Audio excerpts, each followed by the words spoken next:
Okay, so telling the story. Do we start with Ben or Mary? Any thoughts on this? With Mary. With Mary. With Mary. She's sitting there, she's sitting Okay. waiting for her. He joins her. Right. Okay. The Yes. first shot would be Mary, presumably, Okay. with a general view, you know, coffee. Yes. Could you not have? And then he joins her.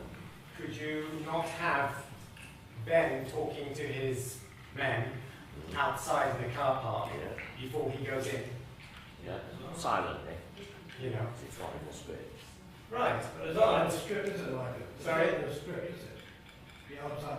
That would be a different thing. You could have him arrive on a Yeah. Segway, couldn't you? Yeah. For example, it's not in the script. So, So okay. he could fly in like James Bond on a boat. You know. I think he should, actually. Okay, so we could show Ben gearing up to walk into the coffee shop. Yes.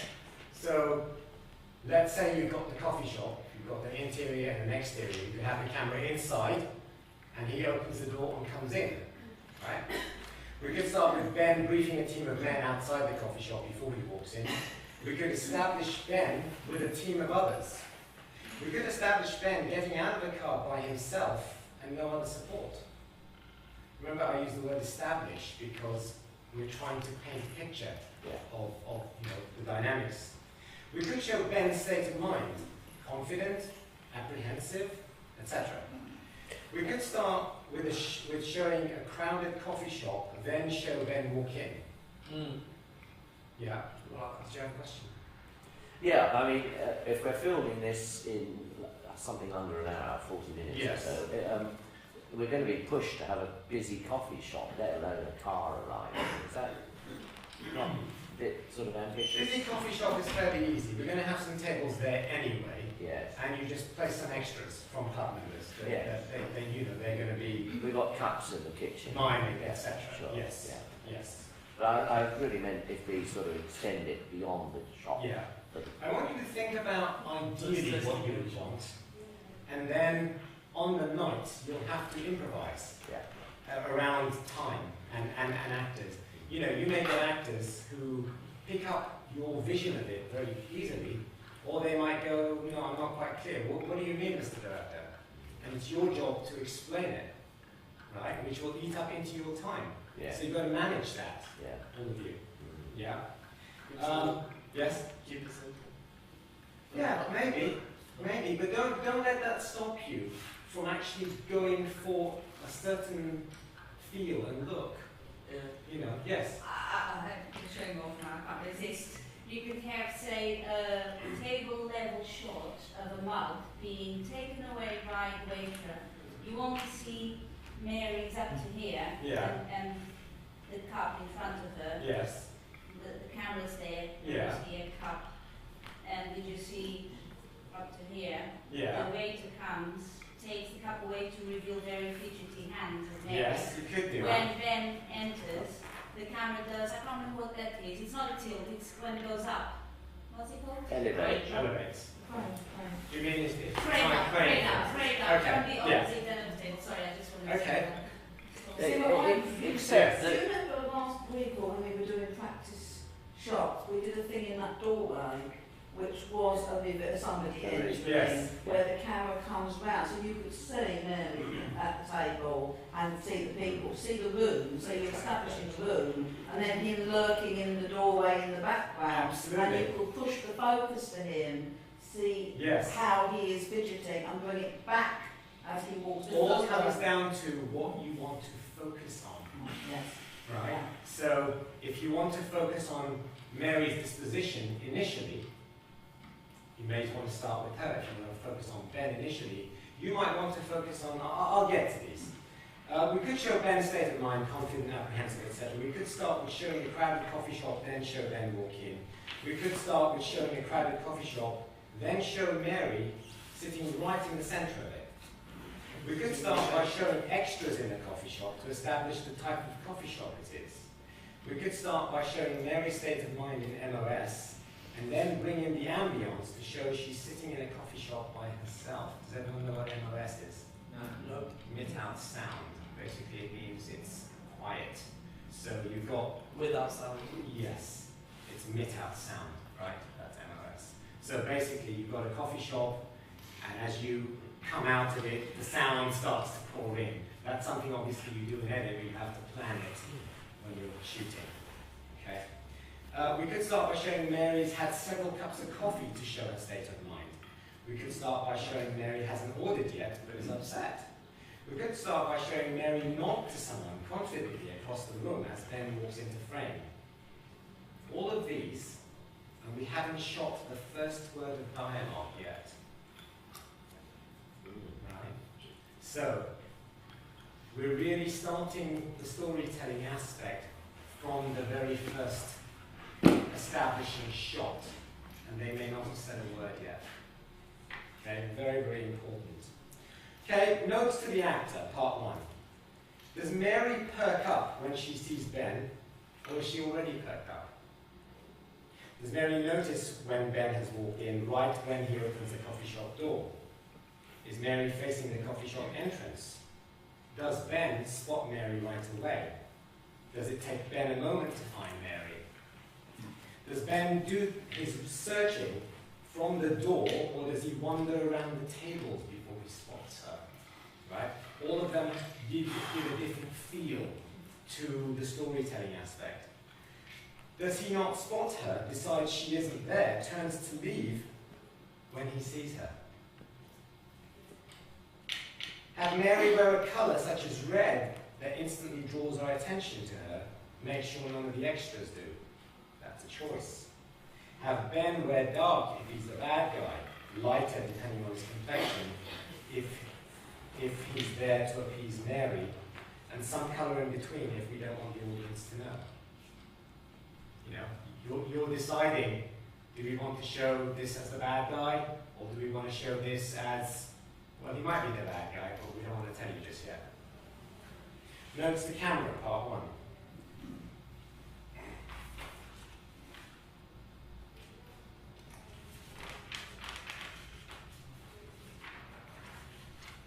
You could say to the cameraman, stay above the height of the heads of the extras, then push in to close on Mary to show that Mary is easy to find.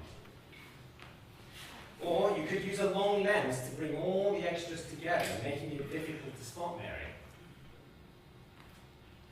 You could put the camera in front of Mary's table on close-up, fixed on her emotional journey, a bit like what Grace was saying. As Mary slowly becomes aware of the room, pull out to show Ben standing at her table. That's a choice. You could pan a wide lens from one side of the busy coffee shop to another, showing the throng, and then back again, showing Ben hasn't found the person he's looking for. Notes to the extras. That's not talked about very much, but yes, you do want to direct the extras. Ben is well known, so have them glance at him. Perhaps one or two stop their conversations to see him walk in. One points to another, drawing their attention to the fact that Ben is in the room. That's a possibility if we decide Ben is well known.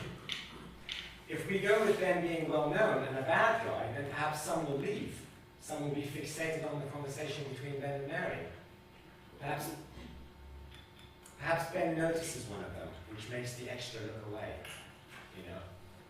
Sometimes, if you want an extra to do a significant amount of acting, you may need to hire an actor to do the job and not rely on the extra, because the extra may not be able to pull it off. You know, something to consider. Yes? In The Sting, they were always doing this, they were sort of making across eye contact. Yeah. Could some of the extras actually be in his sort of payroll, and as they come in, they sort of acknowledge him?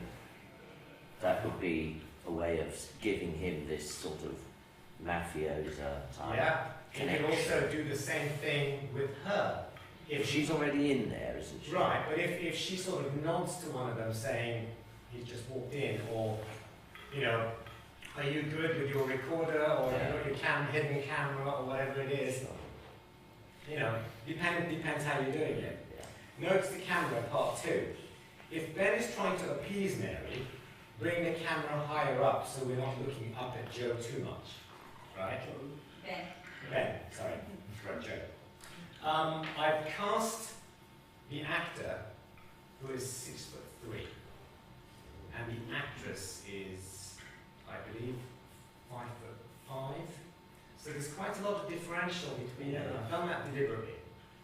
So if you wanted the bad guy, camera low, and she's looking up at him, he's towering over her. And if you wanted not to accentuate that height difference, you probably bring the camera slightly higher up so that he doesn't look so menacing and tall. Okay? So if Ben is trying to appease Mary, bring the camera higher up so we're not looking up at Joe too much. Also get him to sit as soon as possible. Remember, just because the writer tells you where Ben sits, it doesn't have to mean you have to go with that. You're the director and the buck stops with you. The intention may be to give a fair chance for both of them instead of asking the viewer to take sides. Right? You may want to ask the viewer to take sides later, or you may want to ask the viewer to take sides earlier. Again, things to consider when you're setting up your camera. If you want Ben to be intimidating to Mary, show a greater low angle on camera. This also means that as the audience, we might take Mary's side more, as he clearly looks like he can bully her. Notes to the actor, part 2. I just want to get my son and go. Where is he? Does he really want to know where Joe is? Maybe he wants to find out for himself. By asking a question that Ben knows Mary is not going to give an answer to, he is likely to prolong the discussion while Ben's team outside search for Joe. Perhaps Joe's in a car by himself, or perhaps someone else is with Joe in a car, so he's buying time for his men. You know, that's always a possibility. Sometimes a scene isn't, it's not what it's about. It may look like it's about something, and it's about something completely different. That's a You possibility. have the sort of, I guess, ultimately, as you say, you're the director, but you have the sort of wherewithal to sort of cut away to groups of people knocking on doors, or, showing a hunt going on, and these sort of strings are along. And there are films where you get that half an hour later. The director, it's edited in such a way that you're like, this doesn't make sense. And then half an hour later, you're like, this is what's going on. It again comes down to how do you want to tell your story. Okay. What's at stake for Ben? Very important question to ask. Every actor needs to ask, what is at stake for me, for my character? And something the director should know, and there should be an agreement of the minds. What's at stake? Well, if Ben's guilty of drugging Julia, he could legally lose Joe. If nothing is at stake, there won't be any reason for him to hang around too long. He can't do anything to Mary in the coffee shop, or maybe he can, but he may never find Joe. So he can either call the police and try to prove that Mary snatched Joe, or he can deal with her himself outside.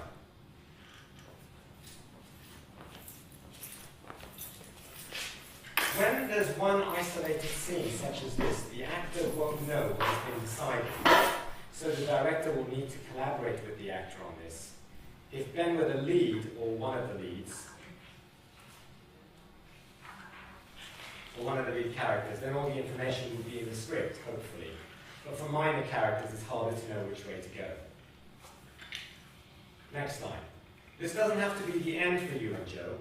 The choices and the story will determine whether this is genuine or just a way for Ben to get Joe back as soon as possible.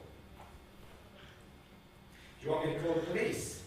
This could be a bluff, or real, depending on what has been decided. It could be a bluff that Mary is prepared to call, again, depending on what has been decided.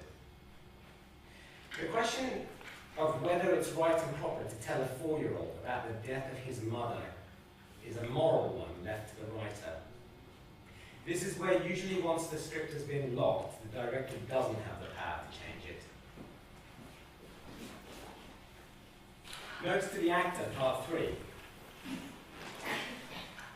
In the midst of Mary going back and forth between should I let him have Joe and shouldn't I, and is he a bad person or is he someone who's trying to be a responsible father, and in the absence of any solid information, Mary decides she's not giving up what her daughter fought to get back, her grandson.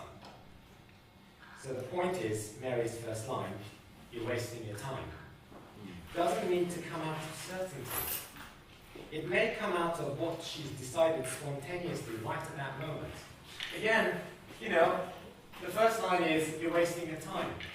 Did this come out of, you're wasting your time, or I've been thinking about this, I've been ruminating, I've been sort of going back and forth, driving myself crazy, I've had 8 cups of coffee, and right now when you've walked in, this is what I'm going to say, you're wasting your time. You know, in about 5 seconds I might change my mind. Right? Again, it comes down to character, comes down to what you want to achieve.